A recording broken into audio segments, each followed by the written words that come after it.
At the age of 18, Kentaro Miura was fired for being too good of an artist. Miura had been an assistant to George Morikawa, author of the popular boxing manga Hajime no Ippo. Miura had his fair share of experience already. He published his first manga in a school publication when he was 10, which ended up running for 40 volumes. He quickly started up a second manga and began learning more complex and professional methods. He entered an art curriculum in his high school and just kept drawing more and more. By the time he had started working for Morikawa, he was already a master of his craft and thus was quickly fired, Morikawa explaining that there was nothing left that he could teach him. At the time, Miura had already begun drafting up sketches of a dark warrior with a gigantic sword. Said sketch was the root for what would a decade later become Berserk, the dark fantasy manga that would change the way we see dark fantasy, and Kentaro Miura's magnum opus. Beginning in 1989 and running for over 40 volumes, Berserk tells the story of Guts, a dark-haired man with a large slab of iron called a sword, as he roams through the world and hunts down demons. Over time, the series became a hit, establishing a strong, passionate fanbase and leaving its mark on creatives everywhere. Guts and his sword, the Dragon Slayer, became recognizable icons, creating an aesthetic that would be imitated throughout pop culture from this point forward. The impact of Berserk cannot be understated. From Dark Souls to Attack on Titan to Final Fantasy to Devil May Cry, there is no Nier without Berserk. There is no Bloodborne without Berserk, there is no Cloud Strife without Berserk, and these are just the ones who admit that they were influenced by it. The list probably goes on way longer. So with a series this widely acclaimed and this popular and this long running, you might be curious, where exactly do I begin? How do I get into Berserk? And the answer to that is simple. Read the manga. Just read the manga. It's available digitally for cheap, but if you like physical collections, then you can buy either the individual volumes for print or the very nice omnibus editions Dark Horse publishes, which are big and hardcover and have 3 volumes in one binding and come with a nice bookmark ribbon. Start at volume 1 and just go from there. Alright, glad I could help. So I'd like to thank these patrons for today's video. Oh, what's that? Yeah, you're right. That's not enough.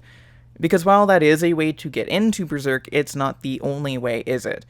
Because there's also all these anime and movies, and I don't know which to go with, if I should go with them at all, and what even is Berserk? Like, what is it about? Why should I care? Would I even like it? And that's an important question because, you know, on the surface, Berserk seems like it would be this edgy, senseless, over-the-top action gore fest, the type that thrives solely on exploitation and shock value. I'd understand why someone would have that be their first impression of the series. I mean, the official English manga descriptions don't really help things. Not for the squeamish or the easily offended. Berserk asks for no quarter, and offers none. Brutal, crude, and darkly funny. Berserk is not exactly the book for the theater crowd, unless the theater features pit fights. If you're looking for graphic fiction to take home to grandma, this ain't it, unless Granny smokes cigars and rides a Harley.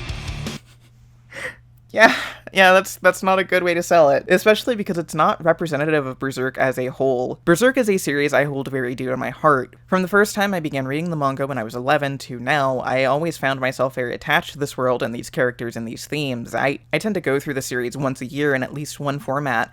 I have a shelf dedicated to nothing but Berserk. I even have a Brand of Sacrifice tattoo that I got a few years ago. This is a series that I care a lot about. So I want to do what I can to make this as easy to understand as possible. I want to explore Berserk, though not so much in its original manga format, mainly because that speaks for itself. You can just go read it and experience it from beginning to now. Rather, I want to talk about its adaptations and what they all mean. I mean, it's easier to point to a show that's not that long and recommend it than it is to tell someone to read 40 volumes of manga. And so I want to explore which adaptations are worth it and which are not, ranging from one of my favorite anime to all time to one of my biggest media disappointments ever. And hopefully as we go through this, I can convey to you exactly why Berserk is so damn special.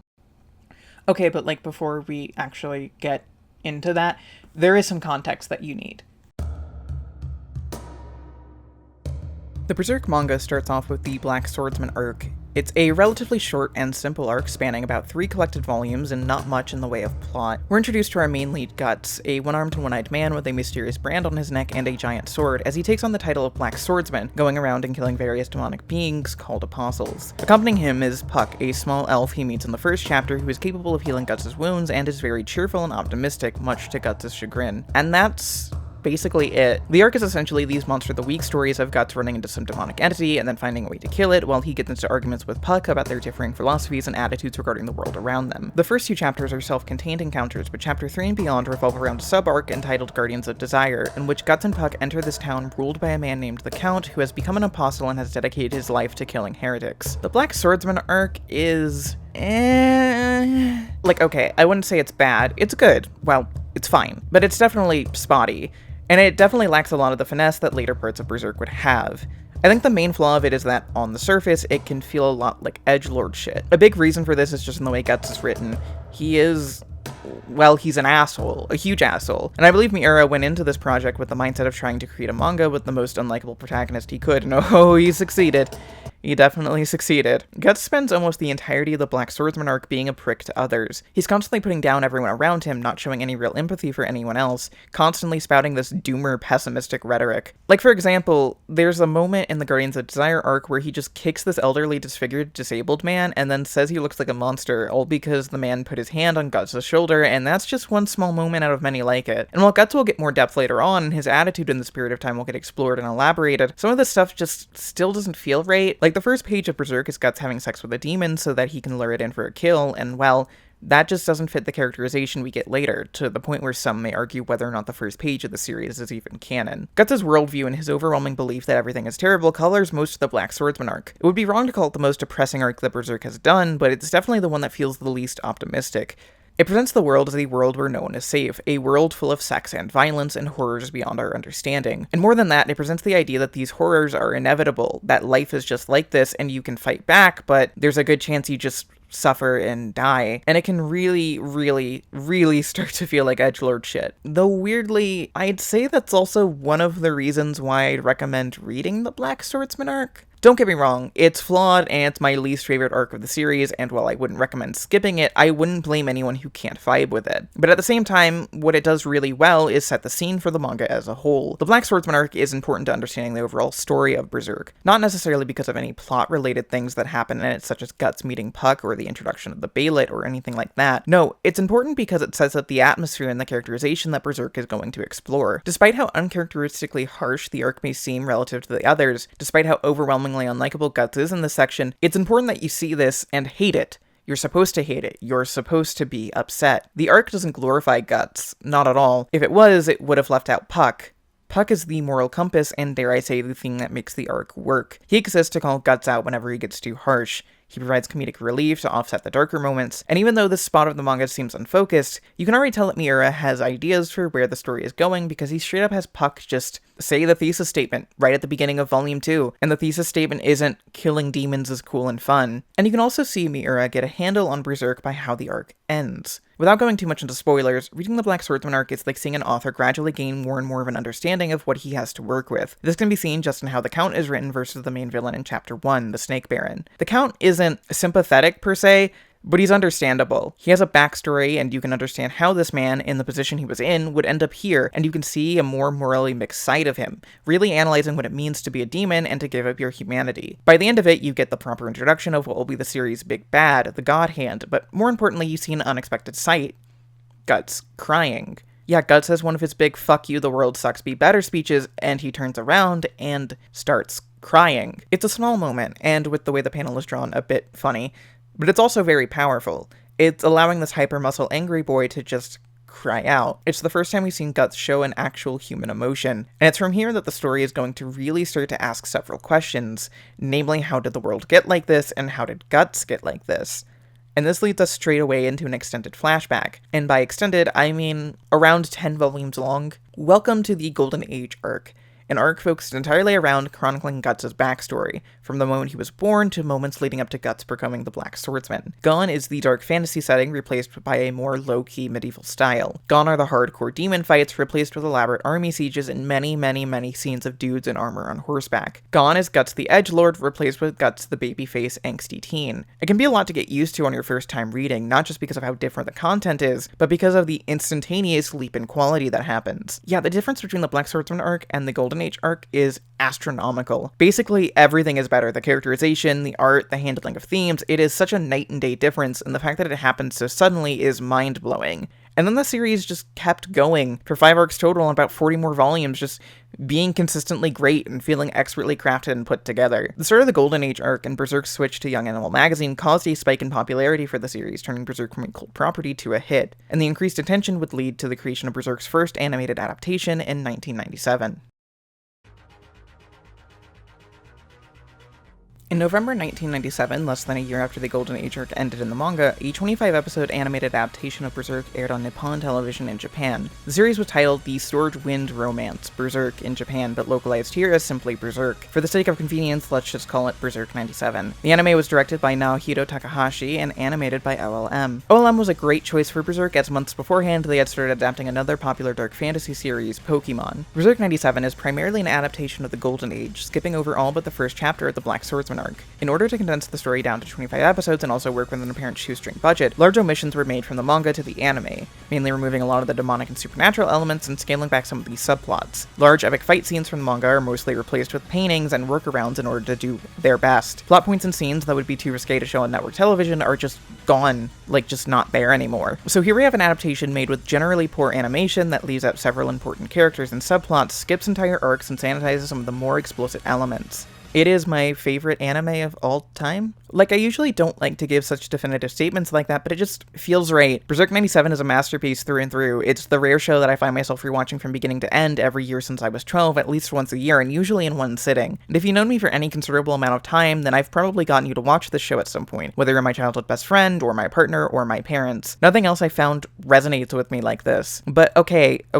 I can't just say something like that, I have to back it up. And to do that, I should probably explain why Berserk 97 is about, and in turn, why the Golden Age arc is so good. The story focuses on Guts, yes, but I think in the case of 97, it feels more accurate to say that it's the tale of 3 different people. We have Guts, our previously established babyface giant swordsman, who at this point in the story is an aimless mercenary. Through his journeys, he meets Griffith, a charismatic man with dreams of being king, and the type of character where simply saying his name here is bound to start causing debates in the comment section. Griffith is the leader of the mercenary group known as the Band of the Hawk, or Falcon in the original Japanese version. One homoerotic sword fight later, and Guts is forced to swear loyalty to Griffith and join the Hawks. In the middle of the two is Casca, our third protagonist, the sole woman of the Hawks who has devoted her life to helping Griffith achieve his dreams. We follow Guts, Griffith, Casca, and the rest of the Hawks as they help fight a 100-year war that has been ravaging the land while gaining more and more political power and getting more involved with the upper reaches of society. And at first, that's what you think the show is, just these medieval siege fights and politics and war scenes, and it's not that. The battles can be interesting, and I do find the political chess playing to be really fun to watch unfold. But as it goes on, you begin to notice more and more what the show is actually going for. This isn't just about a fantasy battle. The battles don't even matter, really. What you're watching is a show about 3 abused people trying to figure out ways to process and deal with their trauma, fighting to figure out their purpose in the world and what it all represents. For every long battle scene of blood and gore and hardcore action, there's a moment of the characters just sitting there and talking about their emotions and their feelings and their goals and their past. But there's also an underlying sadness to the entire thing.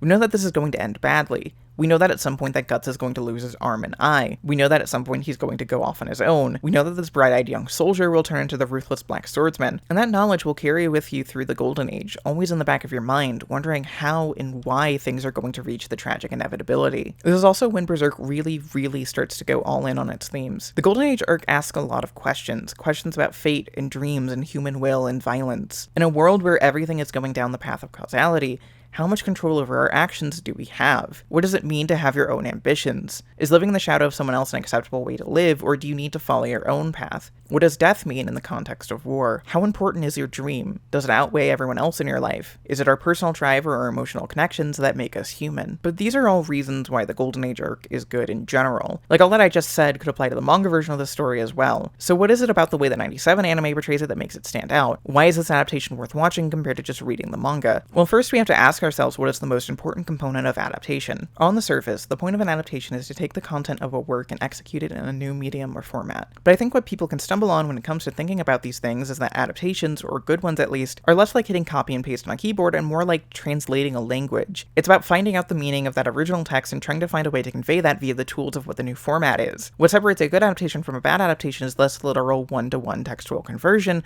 and more of a question of subtextual spirit. In a lot of respects, the quality of an adaptation is less dependent on the original material as it is on the direction. So we have to face a really harsh truth. Berserk 97 could never be a true adaptation of the manga. It just wouldn't be possible. Not with this number of episodes and not with this budget. Even at this point, when only 14 volumes of the manga were out, there would be way too much story to condense down to 25 episodes. And as far as budget is concerned, well, look at these pages. Look at them. There's no way you can just easily do this in an animated medium. And the sooner you accept that fact, the sooner you can start asking yourself what your plan is to work around it. And the answer to that is simple. You make the best of what you can. Place priority time and money on the action scenes that need it the most. Find spots where instead of animating an intense action beat, you can just make a watercolor painting and then slide it back and forth 3 times, like this. Effective, gets the job done. But on its own, it might not be enough. Berserk 97 was never going to be a Dragon Ball Z. It would never be known for its action. It doesn't have the budget to create epic fights you can make AMVs to or anything like that, so it doesn't even try. It trades that side of things for another, characterization. 97 cuts out a lot of quote-quote important fights later on in the series, ones that require a lot of complicated animations and character designs, and instead decides to focus that time towards the beginning as we spend more time with the Band of the Hawk and with our characters. To someone familiar with the manga, these parts can feel like filler. After all, we get a few episodes almost entirely focused on different Hawk raids, with an increased emphasis on minor villain Adon Korbowitz, General of the Blue Whale Knights, and these don't give us a lot of forward plot progression. But, you know, it's not always about plot. It's about using these moments to enhance our understanding of the series and the characters, whether that's giving more time for Guts to develop as a person as we explore his early days in the Hawks, getting to see Griffith's leadership expertise firsthand, or just allowing the ensemble cast to get a little more time in the spotlight. And it's these character moments that really make 97 shine. The Golden Age was the start of Berserk really embracing that balance between horror and beauty, pain and relief, and 97 revels in that balance, and understands that things like the Battle of Doldry are only as important as the Bonfire of Dreams scene between Guts and Casca. Every Hawk Siege scene requires a moment of Guts and the rest of his comrades sitting around the bonfire. For every Guts and Griffith fighting Zod, you need a Guts and Griffith naked bath fight, which in general is just always a good idea. These character scenes help explore the themes of the Golden Age, which Berserk 97 shows full awareness of and dives right into. In case you were curious about what type of show you were dealing with, every episode begins with this monologue, and every episode previews some bullshit like this.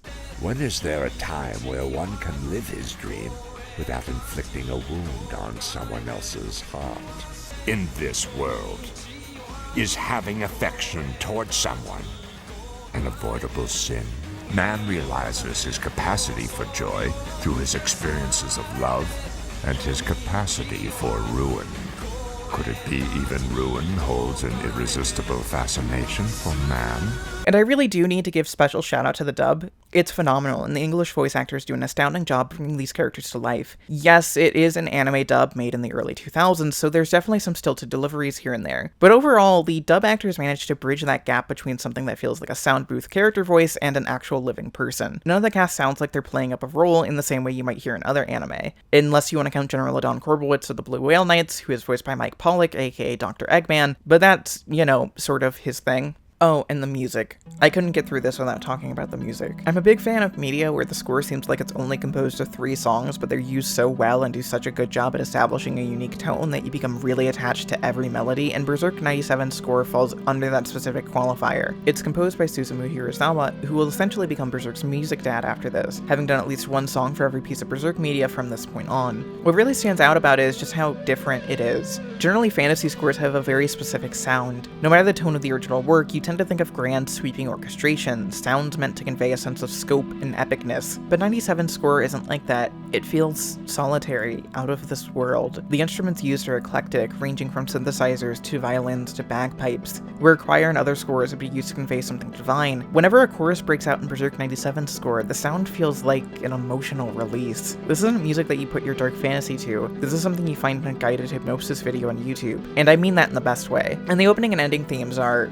Look, everyone loves to make fun of them, and for good reason. They're easy to make fun of. They sound out of place, they have these nonsensical English lyrics. The opening, Tell Me Why by the Penpals, is this horribly out-of-tune punk song. On paper, it's the poorest choice for an opening song you could give something like that. But I'll be damned if it's uncharming. And as you watch more and more, it feels more fitting. It blends in effortlessly with the atmosphere of the rest of the show, becoming such an integral part of the experience that I can't imagine Berserk with any other opening but that. And the same thing goes for the ending song, Waiting So Long by Silverfins. On your first listen, it might be goofy or maybe even outright boring, but as the series goes on, you become more and more accustomed to it until you get to the final episode, where the song suddenly gains a sense of haunting melancholy to it that will characterize every listen of it from that point forward. And even the animation is appealing. I know I was calling it bad earlier, but that's mainly because it's really easy to see the cut corners. But the stuff that's here is gorgeous. So much detail is put into the background work, so much bringing the characters to life. The entire thing has the vibe and charm that you can only really get out of 90s anime. The colors and style highlighting so much of the vibe of the original manga. It would be unfair of me to bring up all this praise towards the series without bringing up some of its more divisive elements. One of the most notable things about 97 is how it changes and modifies and omits parts of the manga.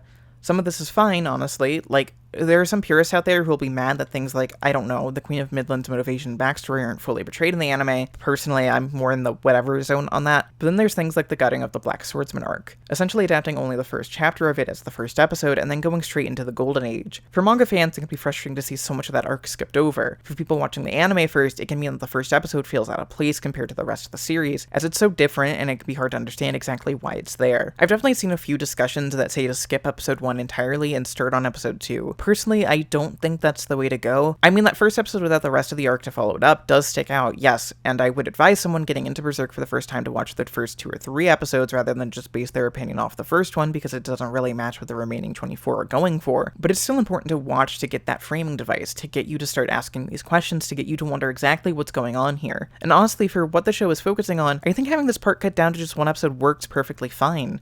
Like, I'd love to have stuff with the count animated, but I don't need to see it. Not in this show, at least. But perhaps more notably is the erasure of Puck from the Black Swordsman Arc. And that's not all, but other characters, generally the supernatural ones, get adapted out entirely. Some of this is, in my opinion, a definitive good thing, because it means cutting out a character like Wild, a large sociopathic demon who is by far, without a doubt, the worst character in Berserk and a definite misfire in the manga. But it also means erasures of fan-favorite characters like Skull Knight. It's hard to figure out exactly what the motivation was here. My first instinct is to say that it was a practical one. They had 25 episodes to tell a story, so they went ahead and focused on what elements were important to telling this story. Characters like Puck and Skull Daddy are cool and great and I love them, but if Berserk 97 is trying to be viewed as its own thing, then introducing them could take more time and money than it would really be worth. There's also the possibility that this is because they don't know exactly what elements of Berserk were going to be important in the long run. Like, Skull Knight becomes one of the more prominent recurring characters from this point forward, but at this point he's just a nameless skeleton man on a horse. Like, take a human character like Cellar, who will become more important in the manga. If you didn't have that knowledge that he was going to come back, then Cellar is just a man who guts fights in a tournament who can be replaced by a simpler, easier to show character.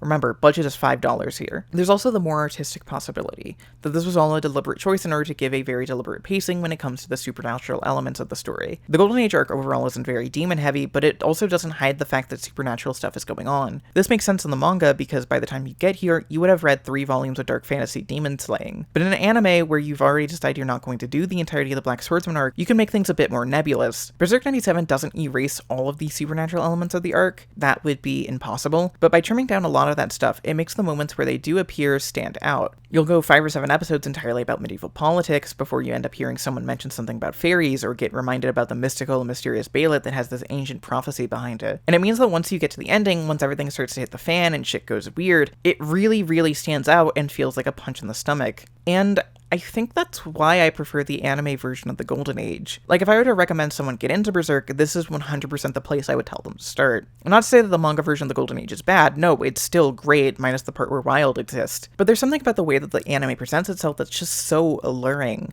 It manages to capture all of the emotions of this arc, places emphasis on the moments of conflict that it needs to, and perfectly paces itself so that you're always feeling on the edge of your seat while watching, desperate to see what's going to happen next. It would be off-putting for me to call Berserk 97 a perfect series. I don't know if I fully believe that. There are some parts of it that I don't like that much or wish were done better. But goddammit, it's the closest thing to perfect I think I'm ever going to find in an anime like this. And certainly, in my opinion, the best adaptation of anything I've ever seen. It understands what an adaptation should do, emphasizing the strengths of the source material while also identifying the weaknesses and finding ways to make them work. It takes what made an already exceptional arc in the source material and injects it with such strong direction and atmosphere that it transcends what the manga could realistically do, creating a work that, in my opinion at least, deserves respect as its own work of art just as much as the original does. It is damn good. There are 3 things we need to talk about, though.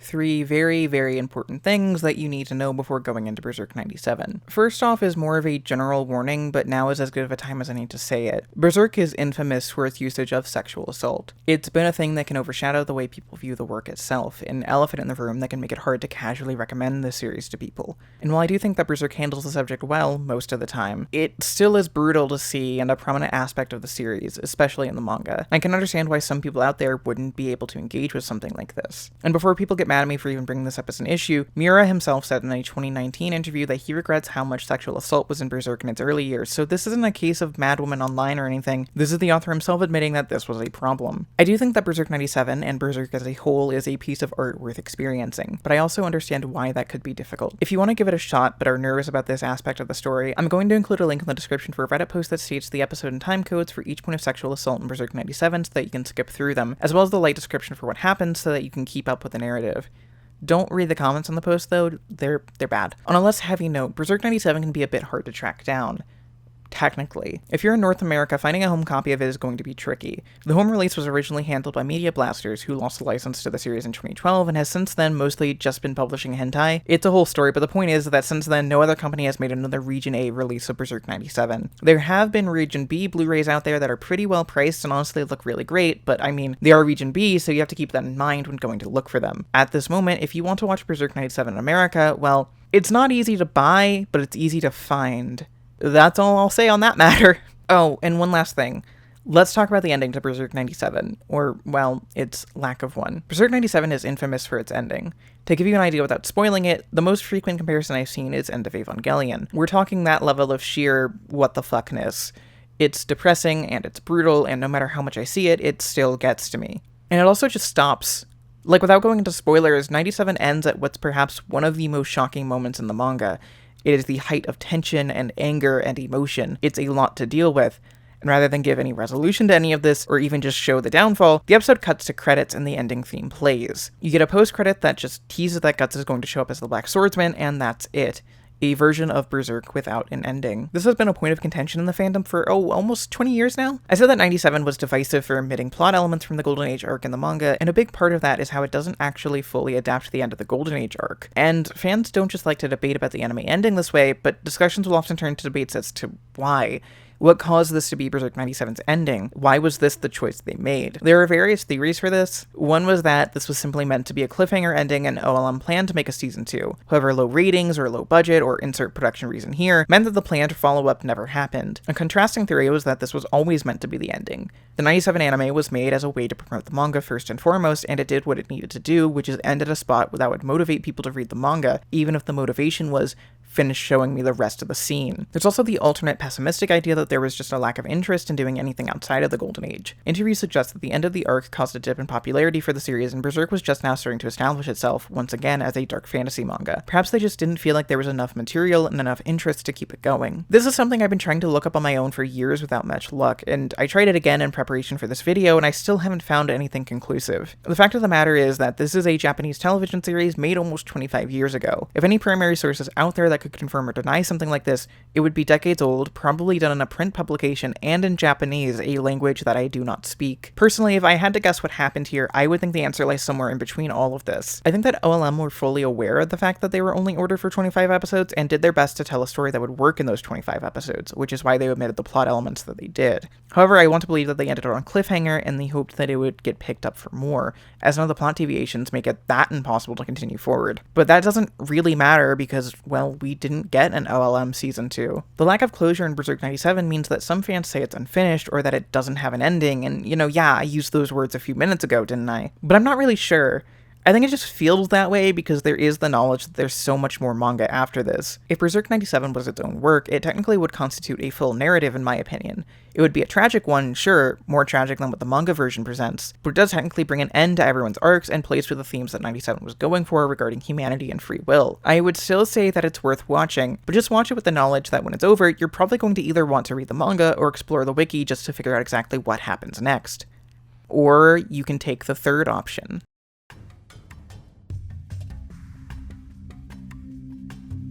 For about 10 to 15 years, news of future Berserk media was relatively low-key. I mean, there was a Dreamcast game that got localized over here as Sword of the Berserk, and a PS2 game that came out exclusively in Japan in 2004, but there weren't any other adaptations or media besides that. The manga kept going, sure, still maintaining a sizable enough fan base, especially once the 97 anime got localized in more places, but that was basically it. At least here in the States, it felt like Berserk was squarely in the cult classic category. Most people are only aware of the anime, which meant most people are only familiar with the Golden Age, and the rest of the manga felt, well, neglected and ignored. But then some hope came. In 2009, some images began to surface on the internet of another animated Berserk project. There's not much, only 4 images, but of particular note are 2 things, an image of Puck and an image of Casca with her post-Golden Age design, leading to speculation that something was in the works. This would be confirmed a year later when Volume 35 of Berserk released in Japan. On its dust jacket was the announcement of a new anime project. News would be given later and an official Twitter account would be launched for fans keeping up to date, the same Twitter account still used for Berserk today. 5 commercials for Volume 35 aired on Japanese television showing new animated material from the Golden Age arc, including moments from the leaked pictures. Puck or post-Golden Age Casca aren't here, but the fact that the other 2 ended up being right made it clear that the leak was legit. News would be slow until a few months later when the Twitter account was updated to give more info to fans. The upcoming anime was a movie set to kick off something called the Berserk Saga Project, which was dedicated to adapting the entirety of the manga as faithfully as possible. Shortly thereafter, it was revealed that the studio behind the project was Studio 4C, who had previously done work on things like The Animatrix and Halo Legends and Batman Gotham Knight. A pretty impressive resume, all things considered. There was still discourse in the fandom, of course, especially once more and more details about the project became clear. A new Berserk adaptation was always going to be open to scrutiny because, well, Berserk is a very loved property and people have a lot of feelings about how it should be handled.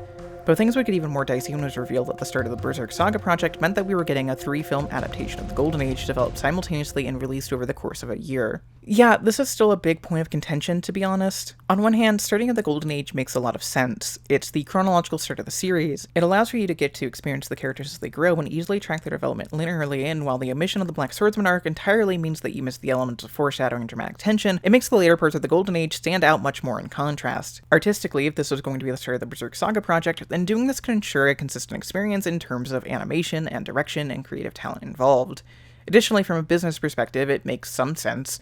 Berserk is popular, but not that popular compared to, say, Fullmetal Alchemist and Dragon Ball. It's not a series where everyone is just going to know the story and what all happens in it, so starting back at the beginning allows new fans the chance to dip in without feeling overwhelmed. At the same time, the Golden Age is the most popular part of the series, and generally the one that receives the most critical attention and praise. There's a fair chance that you'd be able to rope people in with it easier than trying to get people into, the violent, edgy demon killing of the Black Swordsman arc. At the same time, though, that's as much of a reason to not do this. Part of why the Golden Age arc is the most famous part of Berserk is because it's already been adapted before. It's most of what Berserk fans already know. By doing this, you're inviting yourself to direct comparisons to the original 97 series, which is big shoes to fill. You have to convince old fans that your version of the Golden Age is worth experiencing again, and people who have never experienced Berserk that this is the way to get into it. Here's some tea. While Berserk fans generally love the Golden Age, in some ways, Berserk fans also hate the Golden Age. Not because of the content itself, but because of how it overshadows the rest of the franchise. For an arc that's only around 25% of Berserk's story, it dominates the way the series is perceived and what people know about it. The Golden Age was part of the reason why a lot of the fanbase got into Berserk, but it also meant you had a decade or so of build-up for something besides the Golden Age.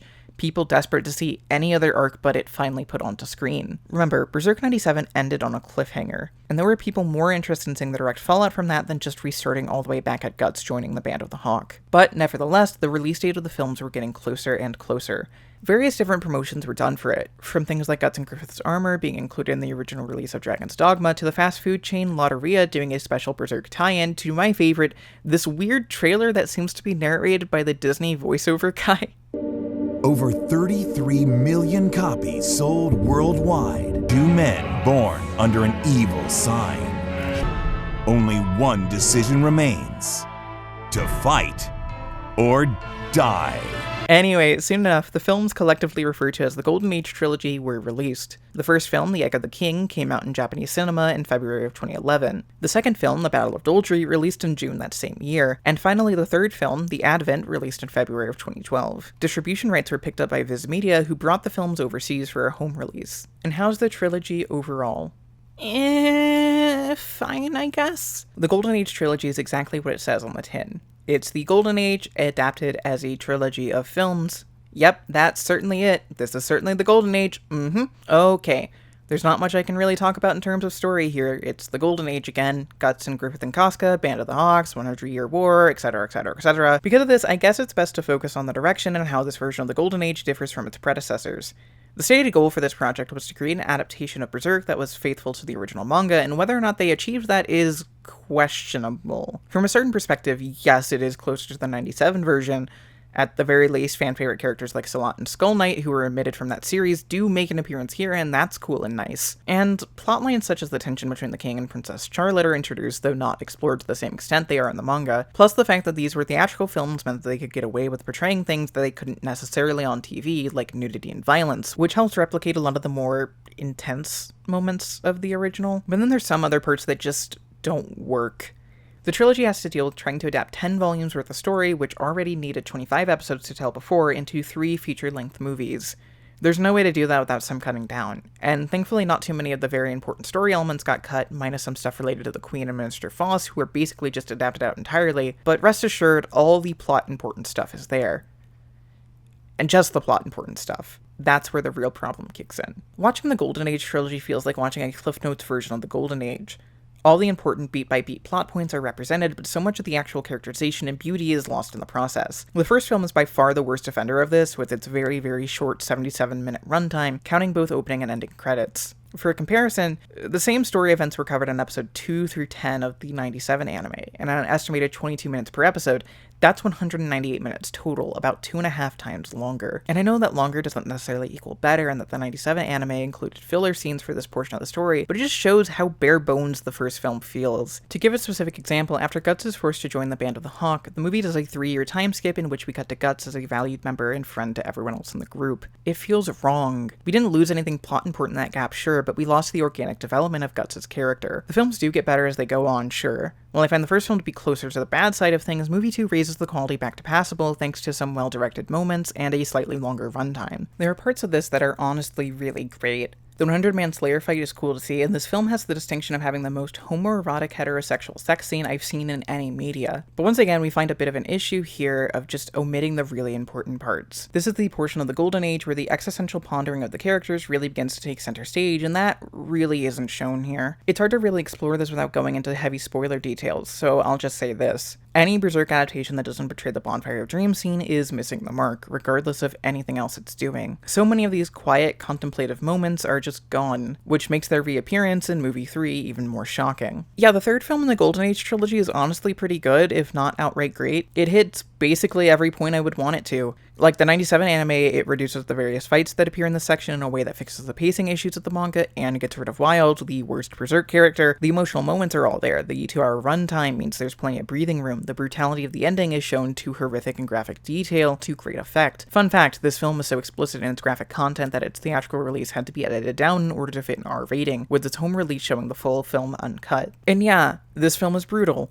At times it can feel even more brutal than the manga. It can be legitimately hard to watch at moments, and I mean that as a compliment. This is how I want to feel when seeing the end of the Golden Age. Oh, and that's another benefit. This film actually shows the ending of the Golden Age. If you're someone who had been waiting years to see what happened after 97, you get a glimpse into it. The film ends in a place that leaves you wanting more, while still feeling like you've seen the climax to its end. Overall, the third movie in the series is a notable leap in quality over the first two, and manages to end this trilogy on a high note. That increase in quality extends not just to the storytelling, but the animation as well, which... oh gosh, I guess I better talk about that. People have mixed feelings on the animation of the Golden Age trilogy, primarily because of its usage of CGI. Studio 4C elected to use cel-shaded 3D animations, mainly for large-scale battle scenes or other moments of action. It looks not great, which is strange. In some respects, the battle scenes in this are more impressive than they were in the 97 anime, where they were basically nothing. But here they are trying to create spectacle out of this animation style, but all I can notice is how everyone has the same face, and how low the frame rate is, and how obvious the switch between 2D and 3D is. And that's a shame, because the 2D moments in this look good. Really good. Dare I say, the best Berserk has ever looked in a medium outside of the manga. Just gorgeous background and lighting and character work that manages to capture a lot of the spirit of the manga. And the 3D work gets better as it goes on, especially by movie 3 once they realize that it looks more natural to do the lower body in CG and then animate the face in 2D. It's hard to tell if the animation getting better is due to the team being more experienced by the time movie 3 came out, or because they threw more money and time into this part because they knew that this was the most important to get right. The animation used to be a really sore sticking point for some people, with a lot swearing off this version entirely because of it. Over time though, it seems that feeling has lessened. There's still people who don't like the animation, sure, and it does have more than a few moments of jankiness, but over time that vocal hatred has died down, if anything because the Berserk fanbase would come to truly see what bad animation looked like. But we'll get to that when we get to that. The music of the Golden Age trilogy is different from 97, but overall pretty good. They got the main composer behind Evangelion to do the music, and the main thing I can say about it is that it sounds epic. It sounds like epic fantasy, which is good. You get these great orchestrations and chants and things like that, and the song Blood and Guts, which is used several times throughout the movies in several different variations, provides a distinct melody that can be applied to different contexts and emotions. I do prefer the 97 score simply for its uniqueness and atmosphere, and it's the one I find myself going back to and listening to on its own, but this is well done too. Also, I need to highlight the dub again. It's great. Viz made an effort to get back most of the original dub cast from the 97 series, and they're just as good as they ever were, if not better now that they've had a decade of additional experience under their belt. I honestly recommend the dub so much, it's about as good as you could want from something like this. Overall, my feelings on the Golden Age trilogy are complicated. Would I recommend watching them? It's hard to say, because while I do think that overall I have more positive feelings towards it than negative, and I do think the third film was straight up good, you have that lack of characterization and atmosphere dragging it down. The third movie does the scenes it does well, but without the proper setup for the cast, moments that should be gut-wrenching don't feel like they have the same effect because we just haven't gotten to spend the appropriate amount of time with these characters for those emotional beats to land. If someone were to get into Berserk via these movies, I don't think it would be a problem. After all, this is the version of the Golden Age you're going to find more easily on store shelves and streaming services. But at the same time, it's hard to recommend them to people because the highest praise it feels like I can give is that it's the third best version of the Golden Age. It's hard to figure out exactly who these movies are for. Are they for the experienced Berserk fan, or are they for people trying to get into the series? Because once again, we come back to the issue that experienced Berserk fans didn't really want another adaptation of the Golden Age, and that most were content with either rereading the manga or watching the 97 anime over again. And if it's for new people trying to get into the series, then what's up with this opening? Each film of the trilogy shows the same opening sequence, a credits montage that shows moments of the series set to the song Aria by Suzumu Hirasawa. It's a great song and a fine enough opening, I guess, but there's just one problem. A good portion of this opening focuses on showcasing scenes and characters that don't appear in these movies. They aren't a part of the Golden Age. So why show them? Well, to reassure fans that yes, you do plan on covering these parts. This is the Berserk Saga project after all. But if you aren't familiar with the story already, it feels out of place. Like, who's this witch girl? Who are these blonde people? What's that armor? Huh? And the opening only looks worse considering the events that followed. Remember how I said that the Golden Age trilogy gives proper ending to everything? Yeah, that's only partially true. See, once again, we get a post-credit scene of Guts suiting up, getting the Dragon Slayer sword, and going off into the distance. A title card appears telling us that this is only the beginning. Except it's not. This is the last frame of the Berserk Saga project. Yeah, so from my understanding, the Golden Age trilogy films didn't make a lot of money in theaters.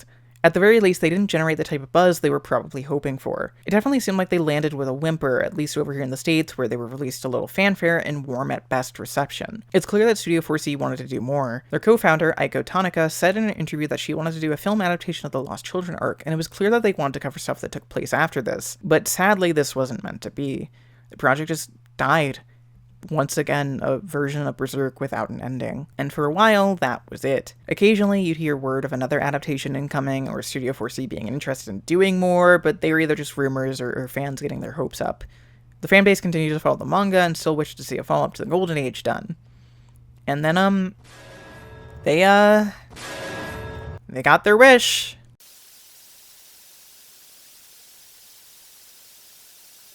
So in December 2015's issue of Young Animal, a new Berserk animated adaptation was announced. There wasn't much info, just that NBC Universal would be airing a preview for it a few days later, and a quote from Miura saying that Guts would have his Black Swordsman appearance. But even that was enough to generate hype. You mean we're finally going to get some Black Swordsman stuff? After all this time? And then a few days after that, some promotional art dropped in weight. What's that brick structure? That's not just Guts and his Black Swordsman getup, that's Lost Children. That wall is from Lost Children. Holy shit. Are they finally adapting the Lost Children arc? This is gonna be so great. Holy shit, finally. And then the first teaser dropped at the end of the month. And that's when things started taking a turn. All because it showcased 3D animation. And, well, essentially the same debate that sprung up around the Golden Age trilogy happened again. Is 3D animation and anime bad? Does it look good here? Is this an okay way for Berserk to be portrayed? Controversies continued to pile on as more and more info was revealed. It was eventually confirmed that the new project was a 12-episode anime series covering post-Golden Age material, which, you know, cool. Trailers continued to release to overwhelmingly mixed results, with the animation and music being major points of contention still. Despite everything, there were still some people that were trying their best to remain optimistic. And by some people, I mean me. Oh god, what did I sound like 5 years ago? I'm so hyped for this new series, though. Even though the animations look off, I'm just so happy to get some more of it adapted. I actually don't think it looks too bad, at least in still images. The faces look good, at least. And then just when it seemed like things were starting to wind down, they released the titles of the first 5 episodes and revealed that the Black Swordsman and Lost Children arcs were being skipped over entirely. That was when shit really hit the fan for most people, because while Black Swordsman isn't too many people's favorite arcs and Lost Children is... well, I'm not going to get into that now. The fact of the matter is that finally getting a non-Golden Age adaptation of Berserk and then finding out it was going to be skipping over parts of the story that came right after the Golden Age and hadn't been properly adapted yet really set people off. It meant that characters and villains people had been wanting to see for years, like the Count and Rosine, were more than likely not going to appear. And yeah, sure enough, the show came and they just weren't there, with no real explanation as to why. Yeah, things were looking pretty rough. Seemingly every new trailer or announcement was generating less and less hype. Trying to stay hopeful for the series felt more and more like an exercise in denial. Still, the anime, simply titled Berserk, made its premiere in July of 2016. So, here we have an adaptation made with generally poor animation that leaves out several important characters and subplots, skips entire arcs, and sanitizes some of the more explicit elements. It is the most disappointing media experience I've ever had. Look, Berserk 2016 isn't the worst piece of Berserk media out there. That title goes to the light novel The Flame Dragon Knight, though weirdly enough that was written by Berserk 2016 screenwriter. But it's certainly the biggest letdown, the one that did the most damage to the brand, and the one that had the most wasted potential overall. I don't want to be one of those clickbait types of critics who accentuates the negative and goes online and yells about a cartoon like, "This is the worst show I ever watched, Berserk 2016 is garbage, and here's why." But also, Berserk 2016 is garbage, and here's why. I guess let's start off with the most obvious question. Why does the show look like this? Why would you make the show this way? Berserk 2K16's animation is horrendous. There is no beating around the bush. It's not great, but with occasional downgrades like the Golden Age trilogy. It's not low budget but charming the same way 97 was. It's just outright bad. It's an eyesore of flat three-dimensional character models moving stiffly like previs footage. Do I even need to say anything? Look at this. Look at this. Look at this. I've seen people compare the animation here to a PS2 game, and I don't know if I agree with that, mainly because there is an actual Berserk PS2 game, and it looks way more appealing. And all the stuff I'm showing you, this is the fixed Blu-ray version. It originally looked worse. Maybe you've seen this clip, or this. There's just so much wrong with all of this.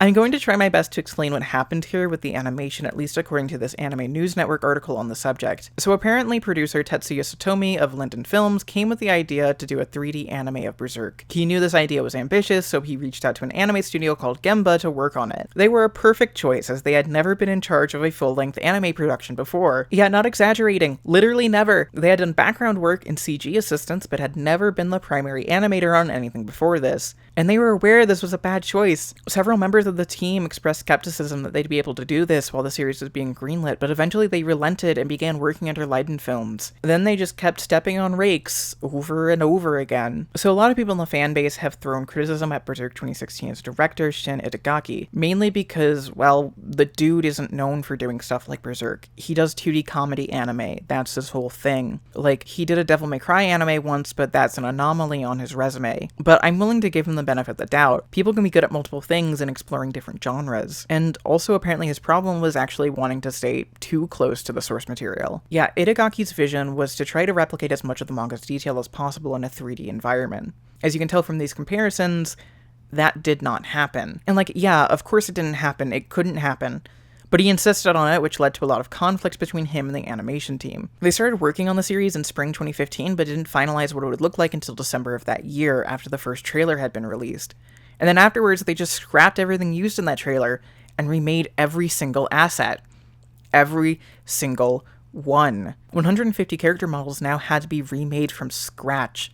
And the show was set to air in half a year. They didn't even get around to being able to animate episodes until March 2016, 4 months before the show aired. Oh, and then the character models were too detailed to even render, so they had to remove lines and edges and details in order to simplify the look enough to even get the damn thing in an animatable state, which is how we got such delightful faces as this. They also faced difficulties with trying to render the backgrounds. Not because of any programming error this time, no, but just because they were in such a tight schedule that they needed to be able to render backgrounds in less than 10 minutes, which meant a lot of the atmospheric lighting they were planning to add to the environments just never made it in. Oh, and then the secondary team working on animation on this tried to apply the shading style meant to imitate the hatching lines of the manga. They tried to use Adobe After Effects to automatically apply it to the models, but ran into difficulties in that this didn't work on things like swords, armor, or anything metallic, which is basically 90% of all textures in Berserk. So animators would have to go in and manually apply the hatching themselves, which probably took forever. I'd like to point out real quick that the existence of these hatch lines is a good example of how badly directed Berserk 2K16 was. Like, even if this was working as intended, even when it's on the relatively okay looking 2D animation, it still generally looks fucking awful. Like, the point of hatch lines in manga and illustrations is that they're used to blend into the brush and ink strokes you're already doing by taking advantage of the fact that most manga is done in a black and white color palette. It creates the illusion of flow and depth and space and lighting. But animation doesn't have that, not this type of animation at least. The general outline of objects and bodies are too solid, the colors too clearly defined, so when you try to apply this hatching, it doesn't look like authentic shading, it looks like you just cover the goddamn screen with pencil marks. And they keep moving and jittering, and it looks like garbage. This was a bad call from the get-go, and they really should have considered another shading style. So yeah, the animation looks like that because production was so rushed and behind schedule and mismanaged and just generally a mess. I do have sympathy for them. I'm sure the animators worked really, really hard, and I'm sorry for all the stress it seemed like they were under. A producer working at Gemba said that they really hoped Season 2 of the show would improve and that they could fix this problem. The examples I've been using are from Season 2. All of these production problems explain why the animation was bad, sure, but I'm curious if they're also the explanation for other things, too. Like, was that the reason why we got the clang? Oh yeah, the clang. The second most infamous thing about Berserk 2K16. What is the clang, you might ask? The clang is the noise that Guts' sword, the Dragon Slayer, makes when it hits things, and the sound that basically anything metallic in 2K16 makes. Now, I know you may be thinking, Emily, it's just a sound effect of a sword. How bad can it be? Are you really going to be so nitpicky that you're going to criticize the sound bite of a sword? And to answer that, I'm going to do a fun little thing where I play you a short scene from Berserk 2016. And a warning, I am not going to edit this at all. I'm not going to adjust the audio mixing or anything. This is exactly how it sounds like in the finished product. But if you're someone who is startled by loud noises or is using headphones, here's your warning.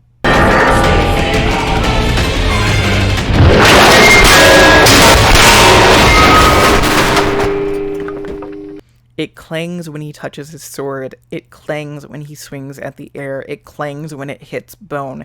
It is consistently clanging, clanging, clanging over and over again. Sound design is one of those things where generally if you notice it enough to comment on it, it's not really working. Like, the ideal situation is that even if you have an iconic sound like the swinging of a lightsaber or the TARDIS materializing, they don't actively take you out of the scene. It simply exists as a part of the world. The clang is the opposite of that. You notice it every damn time. It's mixed way too loudly, which makes intense sword fights the most headache-inducing things in the world. It doesn't even sound like a sword either, it sounds like a frying pan. Just way too hollow and way too harsh. It's the Saint Anger drums of anime sound effects. It's fucking awful, and it can ruin the show by itself if you're really, really sensitive to noises like this. But you know, this is all the obvious stuff. Everyone makes fun of the animation and the clang. They're the most basic jokes about Berserk 2016, and they tend to dominate every conversation about the series. But is it good outside of it? Like, bad animation and production qualities can be ignored if the story it's telling is compelling enough and the Berserk manga has a very good story. So with that in mind, let's disregard all the actual production stuff of Berserk 2K16 and just focus on the narrative. So Berserk 2K16 consists of two 12-episode seasons, the first of which adapts the arc of the manga known simply as the Conviction Arc, the first part after the end of the Golden Age. I say simply. It actually can feel complicated because the Conviction Arc is really composed of 3 sub-arcs referred to as the Lost Children chapter, the Binding Chains chapter, and the Birth Ceremony chapter. Though this terminology is really only utilized in the manga, I find that in actual online spaces and conversations, most people just tend to look at it as the Lost Children arc followed by the Conviction arc, with the understanding that those two parts of the story are linked together. For the sake of clarity in this video, and as it relates to Berserk 2K16, that's the terminology I'll be using. The Conviction arc mainly centers around a newly revealed religious order called the Holy See, who are tracking down Guts as they believe him to be an evil prophesized figure. At the heart of this conflict is a structure known as the Tower of Conviction, and the town around it, where supposed heretics are brought in by the religious leaders and punished for their crimes. This is where Berserk really gets to explore a brand new theme. What if religion was bad? Okay, that's a bit of an oversimplification that makes it sound like an R-atheism post. A better way to summarize it is that the Conviction arc asks interesting questions regarding humanity's relationship to gods. What do you do if the gods you follow are wicked and unjust? What if gods are just manifestations of our own fears and worries and sins? Do we, as a society, let fear overtake us, be it fear of the divine or fear of each other? And what is more important, fear or love? Being the first post-Golden Age arc, this is also where we're introduced to a lot of the new characters that will come to make up Berserk's supporting cast. There's Farnace, a sadomasochist and leader of the Holy Iron Chain Knights, a division of the Holy See. She has this honestly really compelling arc of realizing that she's useless and figuring out what to do about it. Then there's Serpico, Farnace's loyal assistant, who is determined to take care of her and stay by her side no matter what. He has this interesting arc of being the coolest dude. Next we have Isidro, a young boy with dreams of being a swordsman who desperately wants to learn from Guts. The Conviction arc, while not my favorite, is still a really great story with some memorable moments, fun characters, and a lot of important developments, both in terms of the lore and in the characterization. Plus, its seemingly focused nature, being mostly concentrated in this one town and surrounding area, makes it perfect for adaptations, as you don't have to worry about crafting this big epic tale the same way you did with the Golden Age. This is relatively low-key in comparisons of scale and stakes. So yeah, I get why the anime would want to start here compared to other places, though I can't help but feel a bit saddened by the lack of Lost Children arc though. However, like I said, I can't really spend the time to get into it. The narrative of the show itself is really what I want to focus on. I just think that it's a bit bad that they skipped the Lost Children arc, considering that it's part of the Conviction arc. Like, it's like deciding you're gonna adapt a Storm of Swords and then choosing to start in the middle for some reason. But my frustrations with this arc getting removed go well beyond just me being upset that an arc was cut. So okay, let me describe the Lost Children arc for you really quickly because I feel like I need to, and I just love it a lot. So Lost Children is basically another Black Swordsman style story, a relatively simple affair in which Guts and Puck have to go kill some demons. Specifically, it focuses on this small village in the woods where children occasionally go missing and swarms of demonic quote-quote elves run around and attack the villagers. They meet with this young girl named Jill, who informs them of the legend that these elves come from a place called the Misty Valley, based on a fairy tale that the children used to tell each other. Guts then has to figure out what's taking the children, where they're being taken, who's controlling the elves, and how this all ties back to Rosine, a former friend of Jill's who went missing years ago. On the surface, Lost Children is a very simple mini-arc. It's another monster-killing story, one that doesn't add much to the main plot or lore of the series and only takes up about 2 volumes. It could easily serve as a standalone adventure, but that's the appeal of it. If I had to compare it to anything, it would be one of the Witcher short stories. It's the tale of a man traveling, finding some fairy tale premise, and trying to figure out how to solve it while things get more gruesome and morally ambiguous than originally thought. And it asks a lot of interesting questions about the way humans perpetuate violence and the cycle of abuse and the concept of escapism versus reality. In a lot of ways, it serves as Miura flexing his strength. After doing 10 volumes of Golden Age material, he makes one last basic Guts Goes to Kill a Demon story, and shows just how much he's grown as an artist and a writer. It's cashing in on all that potential we saw back with Guts' fight with the Count. It's Miura finally getting to do a Black Swordsman arc with a deeper understanding of who Guts is and what Berserk is going to be about. You still have over-the-edge asshole Guts, but he has more nuance now. Not just because we, the reader, have that context, but because Miura has more of a clear understanding of the humanity that lies behind Guts' presentation of anger. And when it comes down to it, that's why this arc is so damn important. In the grand scheme of things, what the Conviction arc sets to do is transition past the Golden Age and create Berserk's newest status quo. It's setting up not just what the plot from this point forward is going to focus on or what characters we're going to see, but primarily show how Guts is going to change over time. Without going into specifics, this arc challenges Guts to give up the mantle and attitude of the Black Swordsman and regain some of his Golden Age warmth. And it's not like this came out of nowhere. Once again, thesis statement as early as Volume 2, but it's definitely a shift that's important, and seeing Guts make this change for himself is honestly incredible. But the thing is that it's only incredible when you understand where Guts has been, and that's where 2016 fails. There's a scene early on in the Conviction arc where Guts goes to visit this blacksmith named Goto and everyone else who lives with him. It's one of the most important moments in the series, in my opinion, not because of any huge plot beat that happens, but because of the non-stop barrage of people calling Guts an asshole for going on his quest for revenge, and watching him go through the realization of how self-destructive his behavior has been. One of the things Berserk has always excelled at is scenes in which a character who signifies a basic trope realizes they signify a trope, and then decide to do what they can to evolve beyond that. And this is another one of those moments, and it's really great. When Guts finally comes to his senses, it's honestly one of the most powerful moments on the manga, solely because at this point we've seen this man at both his highest and lowest points, and we can understand how everything has been affecting him and what he's done wrong. The 2016 anime adapts this part in episode 4, and it's fine, I guess. It's all there, but doesn't stick that landing. It feels so hollow. A large part of that is simply because, well, we as the audience didn't get to actually see this version of Guts do anything all that bad. We get one episode of setup, then 2 episodes of Guts escaping from the Jesus cops, and yeah, he's a bit snarky and rude in them, but nothing quite to the cold, heartless nature we saw in his worst moments from the Black Swordsman arc or even Lost Children. It starts to feel like an informed flaw. We watch scene after scene of characters telling Guts how much he fucked up and how terrible he's gotten, but we don't know that. If you didn't read the manga, that would be a fully informed attribute. There's a reason I said earlier that it's worth reading the Black Swordsman arc even if you were struggling to vibe with it. You could maybe skip it in an adaptation, but to skip it and Lost Children would be to skip so much of the actual important text of Berserk. That's 5 volumes worth of setups and character development and thematic exploration. To just not do it at all is missing the point. And yeah, I get why they would skip it. Beyond any concerns over the content of Lost Children, since it can be very dark, you also have to work with only having 12 episodes to tell the entirety of the Conviction arc. I get it.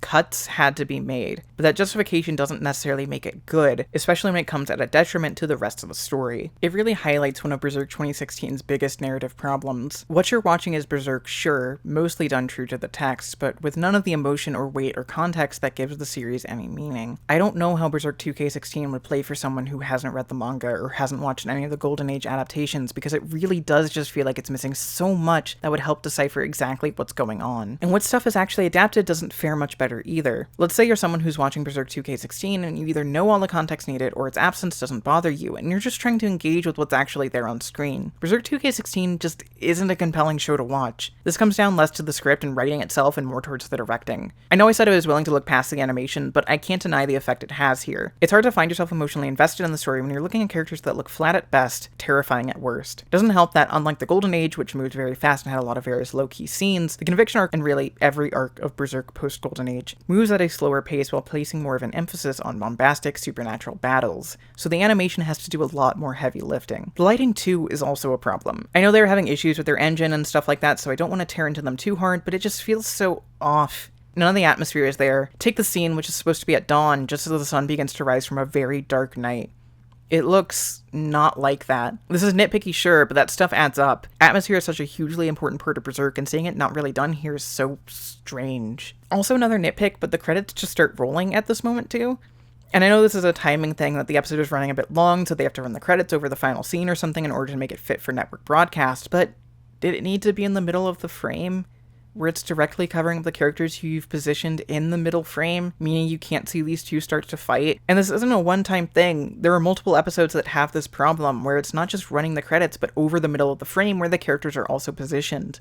Fucking bizarre choice. Weirdly enough, part of the problem here is also just how faithful some of this is to the manga. I know it seems weird to complain about faithfulness, especially after I just launched to a long rant about them leaving out stuff, but I guess what I mean is that when it gets down to the actual content of the Conviction arc and beyond, it tries very hard to be a true to the text adaptation. Sometimes this means replicating famous and iconic pages and spreads, which doesn't quite work because we're working with this low-quality animation and lighting and everything. It just looks bad and doesn't translate well. Then you have a more widespread issue, which is handling Berserk's tone and storytelling. One of the things that's really interesting about the manga is that Miura, as an artist, was very versatile, which is to say that for every panel like this, there's a panel like this. This change in style is something that is really prominent with characters like Puck and Isidro, aka those who are meant to provide the series with levity and comic relief. Occasionally, Miura will have Puck go into his chestnut form and just be there in the frame and make a throwaway line of dialogue. This arguably works in the manga because the way it's placed in the page makes it clear that it's an aside and you can ignore it or look at it quickly and then move on. You can make these shifts a lot easier and it doesn't feel really jarring. Berserk 2K16 tries to keep these in, as many of them as they can, and it really does not work. It means the show, which already doesn't have a good visual style, diverges from it to become something wacky for a moment. It contrasts so heavily with the colored backgrounds and the 3D models. The Puck asides, which are cute when reading, become dialogue soup when layered over the actual serious thing that's happening. And when it absolutely doesn't work, it can straight up ruin good moments. Take the scene from Season 2, for example.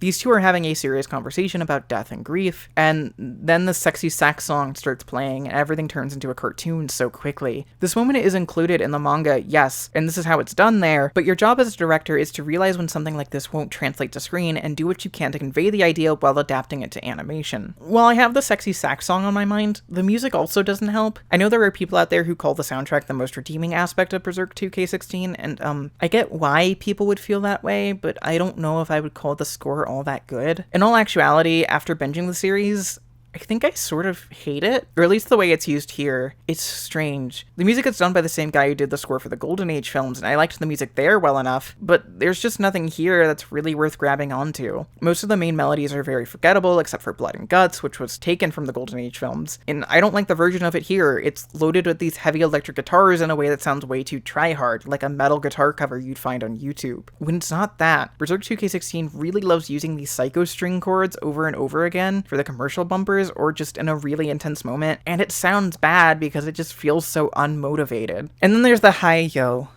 Oh god, the hi-ho. So once again, Suzumu Hirasawa wrote a song for Berserk, as he's done for every Berserk adaptation so far, this one called Hi-Yo. And much like a song Forces in the 97 series, Hi-Yo was utilized primarily for next episode previews. But unlike Forces, which only made 1 or 2 actual in-episode appearances, Hi-Yo is used so often. I tried to keep count, and it's used in almost every single episode, sometimes twice an episode. Whenever a battle scene or a moment that's supposed to feel epic is happening, expect to hear the distinct opening few notes to Hi-Yo. There is legit a moment in one episode where they start playing Hi-Yo, then cut away to do a quick scene with another character, and then come back and start playing Hi-Yo again from the very beginning. It's unbelievable. I like Hi-Yo, it's a good song, but it gets used so much in the show that you start to become numb to it. It goes in that same corner as the clang, where its overuse and distinctiveness feels like a punchline more than actually helping set the scene like they wanted. This isn't even getting into stuff like the bad camera angles, the weird cuts, the way that the series loves to do these elaborate camera spinning things in order to help make the frame interesting, even if it doesn't really need it. While things like the budget restrictions or production troubles can explain some of the choices here, the fact is that Berserk 2K16 has a lot of flaws that aren't up to any issues with rendering software or whatever. Rather, they're from a director who's just not doing a good job conveying this material and is making a lot of poor choices. All of this combines to a series that just feels like it's happening. Like, none of the emotional moments hit, none of the dramatic moments hit, none of the scary moments hit, none of the action moments hit.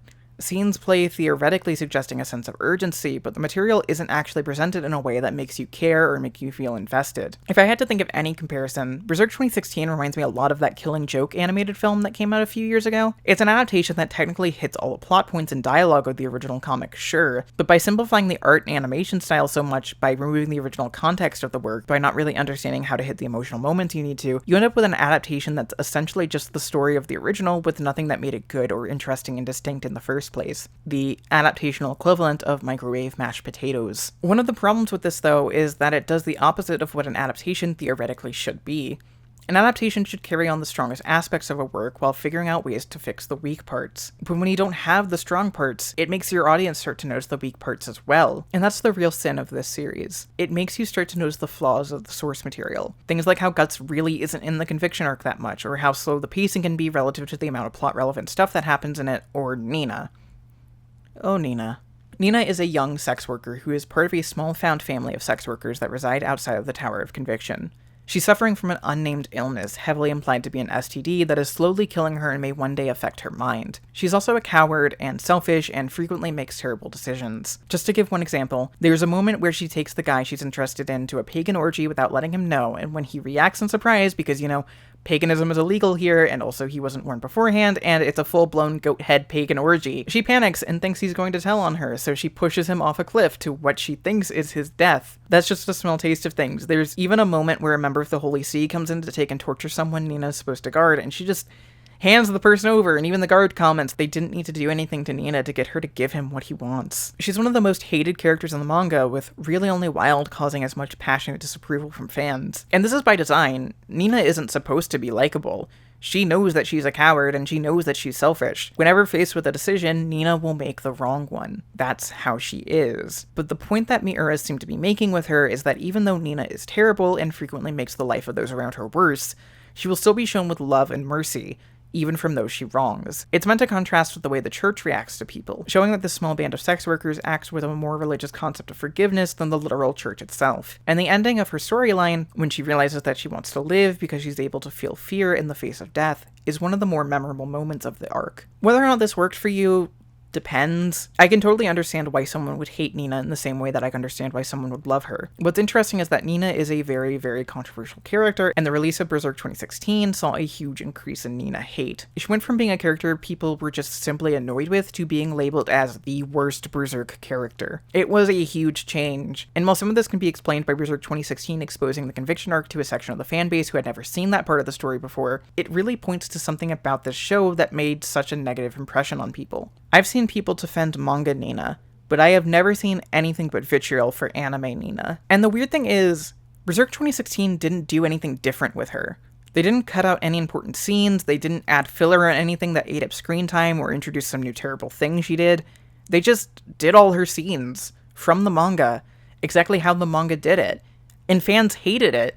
They hated her, hated how awful she made things, hated how she complicated the plot, hated how she took important screen time away from Guts and the rest of the gang. And once you notice these aspects there, it's almost unavoidable to notice those flaws in the manga too. I'm using this as an example to show how they should have just not saying that they should have adapted Nina out entirely, because that wouldn't work, nor would I want that, but they should have been able to look at how this part, that arguably barely worked in the manga, and figure out how it could be shortened or changed for the anime. The same way the 97 series was able to recognize that they didn't need all the fights later in the Golden Age. But instead, we get a million "does anyone else fucking hate Nina" posts? There were various controversies surrounding Berserk 2K16 in the fanbase. You know, beyond the fact that a large amount of fans hated it. There was the potential whitewashing of Casca. Casca isn't present for the first few episodes of 2016, not in person at least. What we do see of her is in the opening theme and occasional flashbacks to the Golden Age. And in these scenes, Casca's skin looks light. Like really light. Almost more like a white redhead than the dark-skinned, dark-haired woman that she is. This was actually a big point of contention for a while because fans weren't quite sure what was going on here. If this was just an overly aggressive filter, or if this was the deliberate lightening of Casca's skin color, something that 100% has been happening and was already a point of debate when it came to the Golden Age movies. Even Kotaku ran an article on it. In the end, Casca did show up proper in the show, and her skin color wasn't whitewashed, though it does seem a bit lighter compared to her 97 appearance. That's... yeah. Oh, and then there was the stuff with the English dub, which, that was a whole thing. So it was announced early in the series airing that Crunchyroll had gotten the distribution rights to the show and were going to be partnering with Funimation for making an English dub and home release. So far, fans were like, whatever, but the English dub did excite people as fans generally love Berserk's prior English dub cast. And there was a lot of hope that they'd be able to get that cast back, especially since a lot of the Japanese voice actors from the Golden Age films reprised their role in the series, so surely the same could be done here, right? And then it wasn't. The entire main cast was replaced, and no official public reason was provided. So here's what we do know. Berserk 2016 is the first time since the 1997 Dreamcast game Sword of the Berserk that the company NYAV Post weren't involved in the dubbing of a Berserk property. In 2016 case, the dub was handled by Bang Zoom Entertainment. So okay, that should be simple, right? Studio changes, so cast changes as well. Talent is handled differently, recording is done in different places, different contracts and terms. It sucks, but it happens. But then Sean Schemmel, the voice of Goku from Dragon Ball Z, started talking shit about it. He made this very long and very angry Twitter thread that has sadly now been lost to time, with the only evidence of it besides hearsay being this cached version of the first tweet that I sent to my friend back in 2017. Schemmel, who had voiced Gaston in the 97 series and the Golden Age trilogy, was asking Crunchyroll why NYAV Post in the original cast weren't brought back. He expressed anger and disappointment that they weren't a part of 2016, saying that the reasons why they were recast wasn't for money, but for a really scummy reason. It's interesting to note that Schemmel's character Gaston isn't in Berserk 2K16, so this isn't him being mad that he personally wasn't doing voice lines for the new show, but rather that the original cast as a whole wasn't invited. Also interesting to remember is that Berserk 2016 was distributed by Funimation, aka the English licensor of Dragon Ball Z, the show that Schemmel plays the lead on, so he was really biting the hand here. This is more than likely why the thread was deleted with all remnants of it taken off the internet. Someone actually got in contact with Bang Zoom Entertainment and they gave a PR response, saying that they really wanted to get the original cast back and tried hard to pull for it, but things like scheduling issues kept it from working out, and that they were directed by the distributor to recast instead. Fine enough, I can believe it, but that still doesn't explain the stuff that Schemmel was talking about, nor does it explain why the leads of the 97 series all expressed enthusiasm to return. I don't know, it's odd. Regardless, Berserk 2016 got an English dub with a new cast, and I don't like it. With all due respect to the voice actors and the localizers and all that, this just did not work for me. I will acknowledge that I have a bias here in that, well, like I said, I've been watching the original 97 English dub once a year for over a decade now. Those voices are internalized in my head, and it's hard to move past that. But a lot here just doesn't work. And it's not the actor's fault because I'm familiar with this voice cast. Most of them are prolific and have done great in other things, but these voices don't sound right. They don't give the gravitas to the characters you need, and worst of all, it never sounds natural. It always sounds like a voice someone is putting on, and that really doesn't sell these moments. Then there's the scripting itself.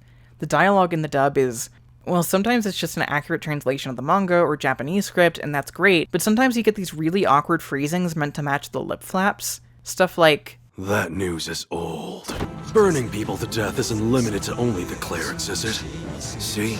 Her ass would look good on fire." If I'm allowed to put on my fandom nitpick helmet, there's a really big plot hole that the dub introduces in episode 9. So Serpico is Farnace's half-brother. Their father was a nobleman who slept with a commoner and didn't realize that she had a child until years later when Serpico was Farnace's assistant. And Farnace isn't aware that Serpico is her sibling, which causes some conflict as the two have to navigate their emotions towards each other and the way they see each other. It's not the hugest plot point in Berserk, but it's pretty vital to the storyline of two of the main leads.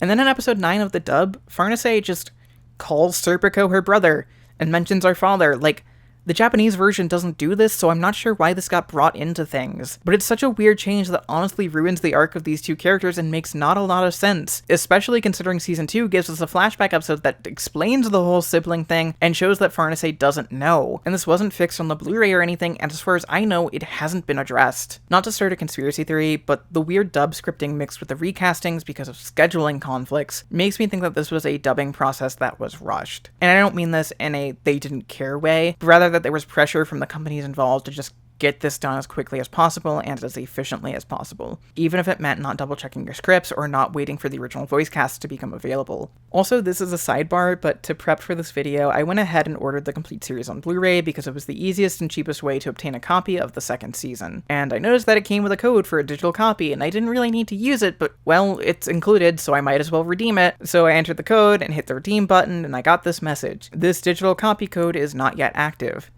Which is a weird message to get, right? Like, not that the code wasn't valid or that I entered it wrong, but that it wasn't active yet. Which didn't really make sense because this was a years-old home release of a years-old anime. Why wouldn't the code be active yet? But I still kept trying and typing in the code over again in different ways to make sure it wasn't some weird verification thing or something, and then I got an idea, and I went to the search bar and saw the reason why the code didn't work. Berserk 2016 is no longer on the Funimation official streaming site. That's why it doesn't recognize the code. The episodes aren't on this platform anymore. This is a brand new Blu-ray. The digital code sticker is right on the shrink wrap, and you can buy this from the Funimation store right now, and it says includes a digital copy right there.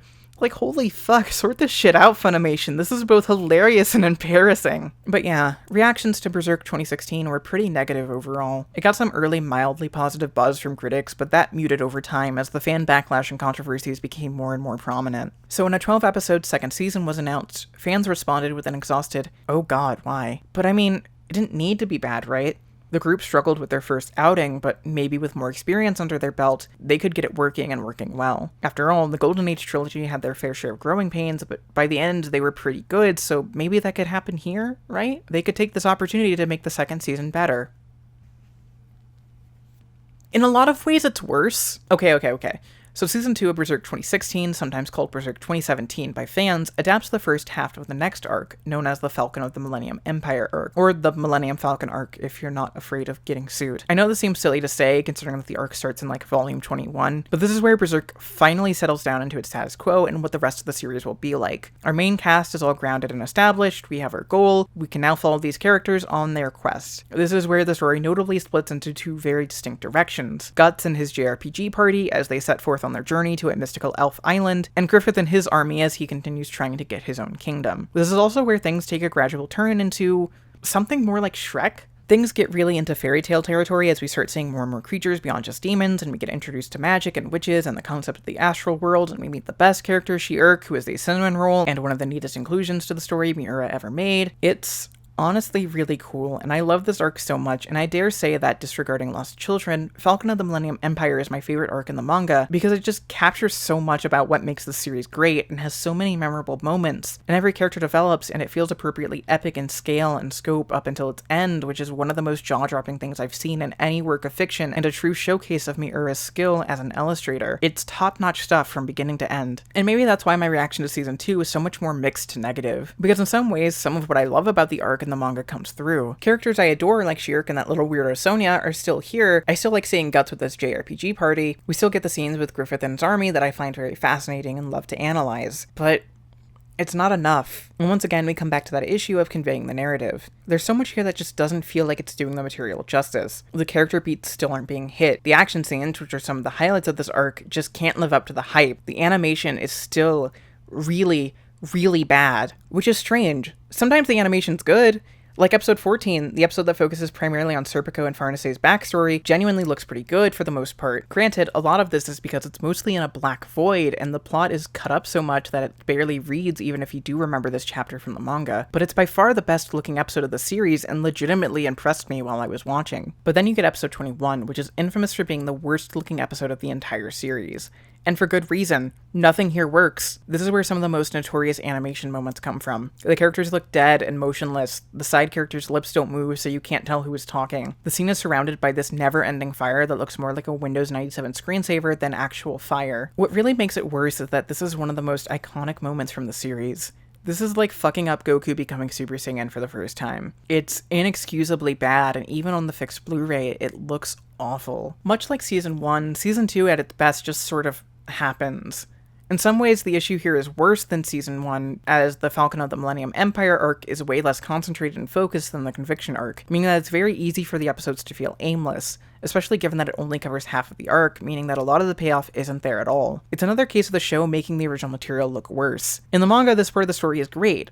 In the show, it's nothing, and it really highlights the potentially weaker elements of the original material. Like I said, this is the part of the story where magical elements get introduced, which is fun and neat, but it also means a lot of explaining these magical elements. In the manga, this works pretty fine because those blocks of text can be read at your own pace and are accompanied by visuals that make these moments feel less bad. In the anime, though, it starts to feel like... It's my belief that the views of everyone inhabiting the physical realm are wrong.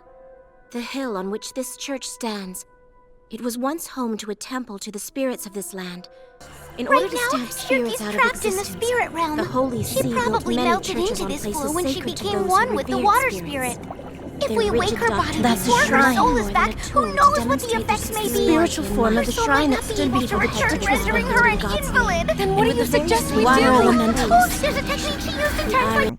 So much of Season 2 is exposition dumps about magic and the astral world mixed in with these low-quality action scenes. No real moments of character development, nothing that feels like dynamic world building, and the exclusion of characters like the Moonlight Child and Ganishka, who is the main villain of the arc, means that once again we have another Berserk adaptation where important characters are cut out, meaning any attempt to continue from this point forward would be incredibly challenging. The Ganishka removal feels extra silly because not only is this guy the main villain of the arc, but he's also the primary force behind the huge war against the Kushans going on and the main antagonist for Griffith's side of the story, meaning any scenes referencing this fact just rings so hollow and means so little. Take the finale of Season 2, where Sonia the little lovable weirdo tells Shiark that the town is going to be attacked soon as a way to set up Ganishka and the Kushans coming, but Ganishka hasn't been introduced at all yet, and we have no fucking clue who the Kushans are really and what their deal is. And the fact that it ends before said battle and instead on a small scale scuffle against some nightmare fuel inducing pirates is so fucking weird. And then there's the final scene of the show. Oh my god, the final scene. It's a small 2-minute segment of Guts and his JRPG party in this tavern, and it looks good? Like legitimately very good. The character designs, the lighting, the 2D animation, fuck, even the hatch shading looks good. They're able to replicate Miura's art style perfectly, showing off so much personality in the faces and movement of the characters by also shifting art style as the tone shifts. For a brief 2-minute window, Berserk 2017 becomes a gorgeous show to look at. And then they roll the credits over it. In the middle of the frame, so that you can't see it. And then the scene ends. This small scene of simply the group in the tavern, and this is what they spent their animation effort on. And then they rolled the credits over it. I can't think of a more fitting ending for Berserk 2K16. A small title card shows up that says, "The story continues," like all other Berserk 2016 episodes, but sadly this was not to be. Unlike Season 1, which ended with a preview for Season 2, there was nothing here. No future announcements. The show quietly ended just like that, in the middle of an arc with a vague promise for more. Once again, another version of Berserk without an ending. When I consider a piece of media to be low quality, I try to put it in 2 different subsections. Is it low quality because of the presence of bad, or is it low quality because of the absence of good? Both don't make for an enjoyable viewing experience, but they're very different things. Berserk 2016 has the rare distinction of being in both categories. There's so much wrong here, from the animation to the direction to the storytelling, and there's not much good to make up for it. Nothing really nice I can say, no bone I can throw. The best thing Berserk 2016 has going for it is the fact that it is nice to see this part of the story be adapted. But that's some faint as hell praise. If the best thing I can say about your show is that it exists, that's a bad sign. And that doesn't mean you should watch it. Even if you're someone who doesn't like reading, you're better off just having someone read the manga to you while pointing out the pictures. You don't need to settle for this. It's a shame it ended this way. It really is. The show could have been so much more. In a period where series like JoJo and Attack on Titans were getting huge fan bases and becoming big hits, Berserk spent its time with this infamously weak adaptation. It's disappointing in ways that I don't know if I can properly express with words, no matter how many I crammed into this 45-minute section. And that's been it, really. It's been about 4 years now since the 2017 season ended, and there hasn't been anything since. Occasionally there will be rumors here and there, mostly false, but there hasn't been any updates on any more adaptations, whether it be a season 3 of 2016 or something else entirely. And that's probably going to stay that way for a while if we're being honest with ourselves, because for a lot of reasons, Berserk simply cannot be properly adapted.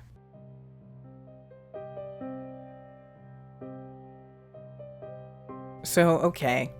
We just spent way too much time going over the 3 Berserk anime adaptations that currently exist, from an overall declining scale of quality. And while there are some like 97 that I absolutely adore, and some like the Golden Age trilogy that I can mildly endorse, the fact is that nothing here can qualify as a quote-quote proper or definitive adaptation in the eyes of many fans.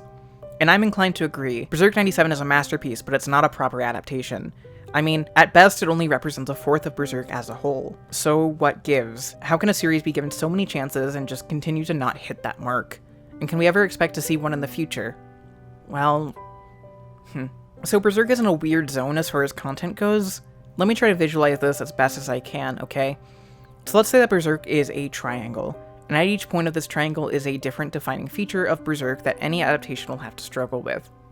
At the top, let's put long. Berserk, the manga, is long. Over 350 chapters comprising around 40 or so volumes. And while the Golden Age can theoretically be isolated into its own narrative, the rest of the story relies so heavily on the grand overarching storyline that you can't just pick and choose. A proper adaptation of Berserk has to be able to make a large quantity of episodes. But then you run into the next defining attribute here on this corner of the triangle. Berserk is beautiful. It contains some of the best illustrations you'll see not just in manga, but in any graphic novel format. Berserk is filled with distinct and heavily detailed characters wearing elaborate armors fighting large, unconventional monsters. It uses a lot of landscape and 2-page spreads. It's an epic in all senses of the word.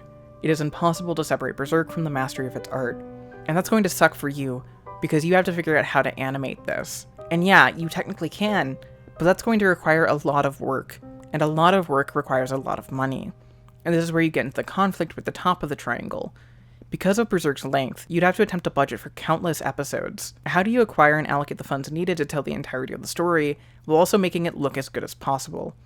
It could theoretically be done, but you need a lot of money, and for the adaptation to be a big enough hit to justify that price tag. But that leads us to the final triangle in this corner. Berserk is explicit. Very explicit. It is a very gory manga with large quantities of blood, frequent nudity, and lots of instances of sexual assault. Just from a pure marketing standpoint, this is a hard hurdle to overcome, at least overseas. You wouldn't be able to simply throw Berserk on a Tsunami or even an Adult Swim. Berserk 2016 famously had to airbrush out the nipples and genitalia on its female characters for its broadcast airing, for example. And while I wouldn't call Berserk the darkest, most explicit thing out there, I honestly think Game of Thrones got more dark and tasteless than Berserk ever did, and it managed to be a big hit. You have to overcome that stigma against animated works, even if they are explicitly aimed at adults. A lot of people who would watch and get into a show like Berserk just won't because it's not live action. This is not an invitation to make a live action Berserk. So any attempts to show Berserk on standard anime avenues would require heavy censoring or scaling back of explicit content, which isn't necessarily a bad thing and can be done well. But there are some points of it that are just unavoidable. Things like Lost Children, which relies so heavily on disturbing imagery to make its point, can't just be skipped over. There's also the fact that taking out this stuff will upset a fair portion of the Berserk fans you're trying to attract with an adaptation. Streaming services can help. There's been a plethora of new unique animated shows available on online platforms. Amazon Prime did Invincible, which is incredibly violent, more so than Berserk, I'd say, and it became a hit. Netflix recently finished off its Castlevania series, a show that's presentation and content has been openly inspired by Berserk. So there is some form of market for something like that. Though it's a question of if the people with the power to license out Berserk would ever do so for a service like Netflix. And even once you get past that roadblock, you also have to deal with, once again, finding an appropriate budget for it and a studio willing to throw out enough money for such a cult series that can probably only be consumed by a certain amount of people because of its content, which is an unfortunately true struggle in the current media landscape. So here is our triangle. This is the issue that every Berserk adaptation has and will have to deal with. You can make a Berserk adaptation that's beautiful and explicit, but it can't be too long. You can make one that's long and explicit, but it won't be beautiful. Any attempt to hit all three is going to be challenging, if not outright impossible. There's also one more roadblock to any Berserk adaptation going forward. It will be trying to adapt an incomplete work.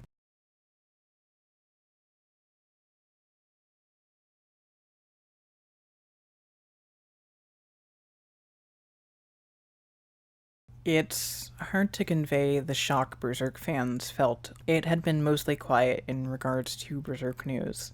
The most recent chapter, 363, was released back in January of 2021, ending on a to be continued page. Fans were anxious to see the follow-up. Berserk in its later years would become rather well known for its long hiatuses and breaks between chapters. At a certain point, fans got used to it and would wait in anticipation for the 3 or 4 chapters we'd get per year. After 363 dropped, there wasn't much info released out there, up until the aforementioned Berserk Twitter account made a post on May 19th. Kentaro Miura had passed away on May 6 at the age of 54 due to an acute aortic dissection. 54. God. The world exploded in mourning. Tribute art was posted online. People were sharing their favorite Berserk pages and Berserk posts. People flooded the comments of any Berserk-related video they could find. A large memorial was held in Final Fantasy XIV. A Lion of the Dark Knight class raised their swords in remembrance. Several high-profile figures expressed condolences, from Yoko Taro to Hideki Kamiya to Naoki Yoshida to legendary manga creators like George Morikawa and Hiroya Oku and Hiro Mashima, and many, many, many more. The loss of Miura was felt all over, especially in the Japanese industry. The main connecting force behind all of this was this great sense of unfairness. Miura had been taken from us far too soon. I'm not here to speculate on Miura's health or lifestyle or anything like that. I didn't know the man, but I can't deny the tragedy that this person, who had worked himself so hard, became such a master of his craft and created such a well-regarded work, was taken from us. Gone. Out of nowhere. At such a young age. And without getting to see his magnum opus to completion. And for a lot of people, mourning Miura also meant mourning Berserk. The two were so inherently entwined that it was impossible not to. And this mourning wasn't the usual thing that happens when a tragedy like this occurs. It wasn't simply sadness over the fact that Berserk didn't get an ending. It was feeling like something this good that meant this much was ripped away so soon. It seems silly to say about a man who is 54 years old who was able to publish 40 volumes of a work, but there's this overwhelming feeling that Miura and Berserk could have gone on to do so much more, to be much more, that this was the case of an artist and his art cut off from the world far too soon. At least that's how I felt from my side of the corner. From an outsider perspective, it can be hard to understand. The way fans were talking about it, you would think that everyone had just lost a close family friend. In reality, Miura was very secretive, with only a few photos of him known to exist, meaning it was impossible to even form a parasocial bond with him. But there's something about Berserk that resonated with people so much. Something about it that made the absence of it and its creator feel like such a personal loss. I definitely had to take a few days to process it. Berserk has always been very dear to me for most of my life now. It meant something special. Something I hadn't really gotten out of any other work. I cried, I'm not ashamed to admit it. I felt hurt. And I needed to find some way to deal with it. Some way to make sense of this shitty, horrible thing. So I did what I usually did when I was sad. I went back to watching Berserk. I had already said I was going to make this video. I had started working on it in late April, and had begun watching stuff and had even gotten a bit of the script written. And then when May 15th came, I made the decision to throw it all away and start over. I spent 2 weeks reading all 40 volumes of the manga, watching the 97 series, the 3 Golden Age movies, and the 2016 anime. I went into it full of sadness, anger, confusion. I went into it with the knowledge that this was it, that as of this moment, this is all that Berserk is, and maybe will be. And as I read and watched on, it became clear to me that what this project was had changed. I need to be honest with you. I decided to make this video back in April because I was going through a depressive episode. It wasn't anything serious, no need to worry. I just felt bad. It happens. I needed to find some way to pick myself up.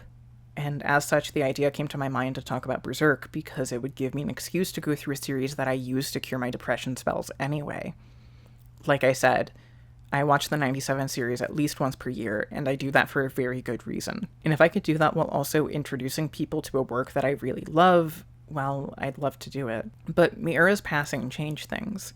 This was no longer just a simple recommendation video, but a memorial, something that needed to not just tell people about Berserk and why it's good, but something that needed to capture the spirit and essence of Berserk and the man who made it.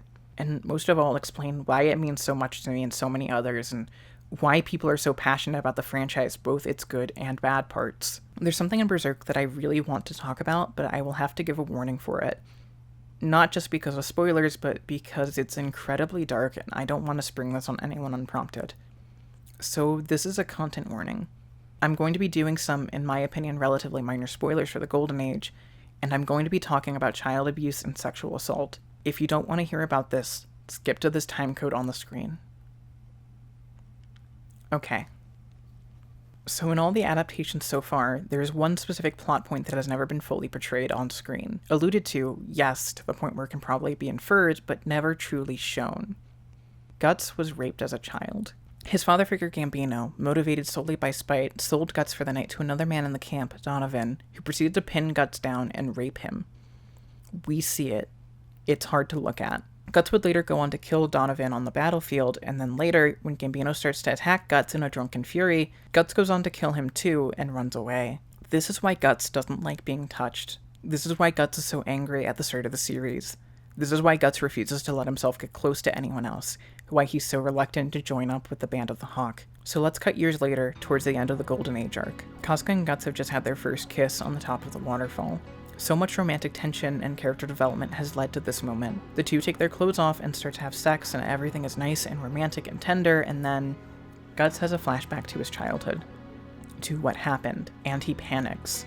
And when he snaps back to reality, he realizes he has his hands wrapped around Casca's neck, and he's pushing her against the tree. And he backs away in horror. He looks at his hands.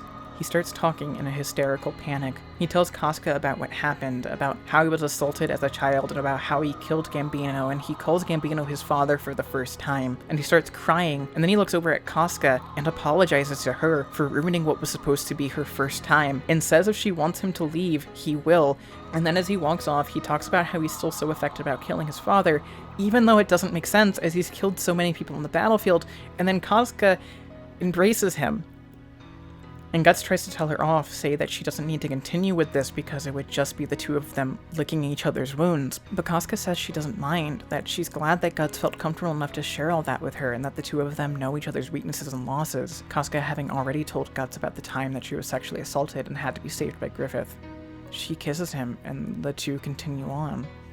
It is the most beautiful moment I've seen in any work of fiction. I don't think I've seen anything else really do this. I don't know if I've seen anything else even attempt this. A lot has been said about the dark content in Berserk, and I wouldn't blame anyone for being put off by me even describing any of this. Sexual assault, when done to a child no less, is one of the most brutal things you can depict in a story, and in most media I would say it's best to avoid the subject altogether.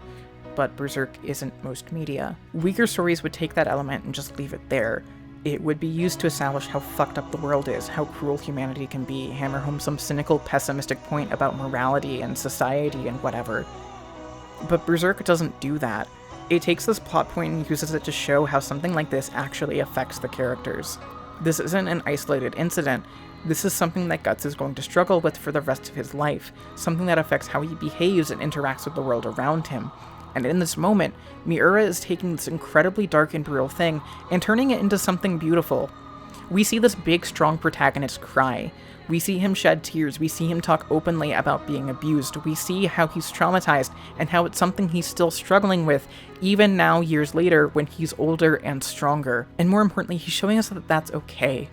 What we see in the scene is two sexual assault survivors finally allowing themselves intimacy, not just in the physical sense, but emotionally.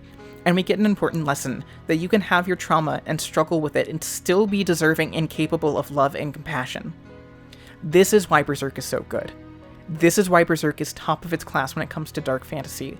It understands the balance that every moment of horror must come with a moment of beauty. There's this concept of something called comfort media, in which you engage with a certain work because it brings you positive and uplifting, comfortable feelings in moments when you might need them. And comfort media can come in all shapes and sizes, though the general consensus seems to prioritize works that are lighthearted with minimal conflict. So I've definitely gotten an odd look or two when I've described Berserk as my comfort media. After all, how can a melancholy work that features so much death and gore and abuse feel comforting? And I think the answer is, well, because it focuses on those things. There's something about the way Berserk handles its subject matter that resonates with me. It utilizes all these horrifying, depressing elements, yes, but in a way to explore them and what comes afterwards. The world of Berserk is harsh and cruel. Bad things happen, often for reasons outside of your control or understanding. People die, people leave, you end up alone, you end up abused. And this replicates what stuff like trauma and mental illness can feel like. You didn't choose to have these things. You didn't choose to have to deal with these things.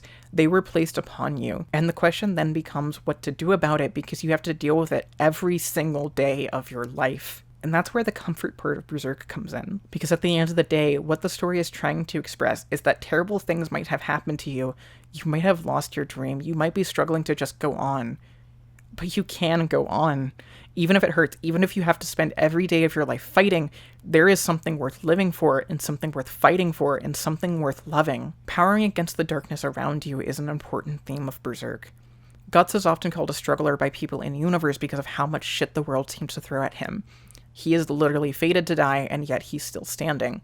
But it's true of all the characters in a way. Everyone in Berserk is struggling with something, mentally or physically or emotionally. I know I jokingly downplayed Farnace's arc earlier, saying that was about her learning that she's useless. But in all honesty, it's a perfect example of what Berserk does so well. Farnace's arc is incredible. It's about this woman who has spent her entire life being pressured to conform to a certain image by her religious and high-status family, who finds herself in a powerful position and realizes that she doesn't know what to do.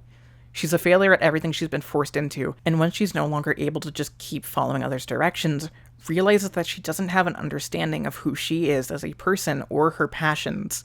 Additionally, she has to deal with the mental effects of seeing and participating in acts of violence and hatred against others, taking the lives of those she's been taught to view as lesser solely because they don't conform to her religious standards. She has to begin this journey of discovering herself, finding out who she wants to be, what she's good at, what her place in the world is around her, and finally become her own person. It's an amazing path for her to go down, and by the end, the character of Farnace is almost unrecognizable compared to how she started. When it comes down to it, that has always been my takeaway from Berserk. It's finding a way to grow a flower even in the darkness of an eclipse. Finding out how to spread life and joy and hang on to what's important to you, and how to move on from the pain you feel even if you constantly feel it. And I think that's what I want to do here. Miura's death is a tragedy. He had so much more he could give to the world, so much more art and life he could have shared. It's a loss that can't be replicated or can't be replaced, regardless of what happens to Berserk from this point forward. And I don't know if I'll be able to fully get over it anytime soon. But what I can do is use this as a reminder to keep going, to tell other people about this series, about what makes it so special and why so many hold it so dear. The original version of the script I wrote was a lot meaner, a lot snarkier. I spent more time making cheap potshots at 2016, making fun of the flaws of the adaptations, and ended on a rather cynical note regarding Berserk's future. But after all this, I don't want that. I don't want to end this indulging in my worst impulses, feeding into nothing but cynicism and irritation. This series is something I love. It's something that I've grown up with. It's something that has shaped the way that I process my emotions and my feelings. And I want to share this work with as many people as possible to let them get the chance to experience it too. It's what Miura deserves. So if anything I said here interested you, if you've never engaged with Berserk in any format, or if you're a fan that fell out of it years ago, then I strongly recommend picking it up. Read the manga, or watch the 97 anime, or the movies, or even the 2016 series. You owe it to yourself to experience perhaps the most influential dark fantasy story ever told, no matter what format you choose. We may never get a proper ending to Berserk. We may never get a proper adaptation of Berserk. Who knows what happens from this point forward. But so long as there are people there to engage with it, so long as Berserk is remembered and experienced, then Berserk will never truly die.